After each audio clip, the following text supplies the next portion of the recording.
Cockroach जनता पार्टीचा पुढचा action plan ठरलेला आहे। सप्टेंबरमध्ये क्या बोलती पब्लिक या कॅम्पेनची घोषणा त्यांनी केलेली आहे।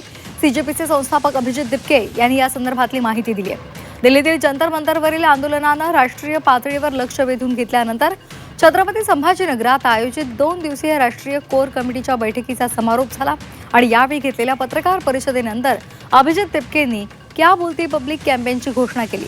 या माध्यमातून देशातील नागरिकांच्या अपेक्षा जाणून घेणार आहे असं दिपके म्हणाले।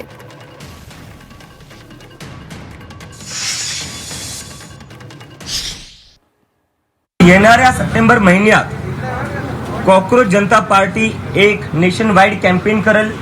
त्या कॅम्पेनचं नाव असणार आहे क्या बोलती पब्लिक। क्या बोलती पब्लिक हे आमचं नेशन वाईड कॅम्पेन असणार आहे। या कॅम्पेन मधून आम्ही देशभरात दौरा करणार आहे। आम्ही लोकांकडून समजून घेणार आहे त्यांच्या समस्या काय आहेत, त्यांच्या अपेक्षा काय आहेत। कुठली एक ऑर्गनायझेशन किंवा कुठला एक व्यक्ती सगळ्या प्रॉब्लेम सॉल्व्ह करेल तर तो तुमच्याशी खोटं बोलतोय। असंच खोटं देशाला 2014 मध्ये बोलण्यात आलं होतं की आता एक व्यक्तीला निवडून दिलं की आता हा आपला देश एकदम डेव्हलप नेशन होऊन जाईल, काशीचा क्योटो होऊन जाईल। पण काशीचं काय झालं, काशीची काशी झाली की तर ते आपण पाहिलेलं आहे आता। त्यामुळे आम्ही ती चुकी करणार नाही। आम्हाला माहिती आहे कुठली एक संस्था किंवा कुठली एक ऑर्गनायझेशन, कुठलाही एक व्यक्ती सगळ्या प्रॉब्लेम सॉल्व्ह करू नाही शकत।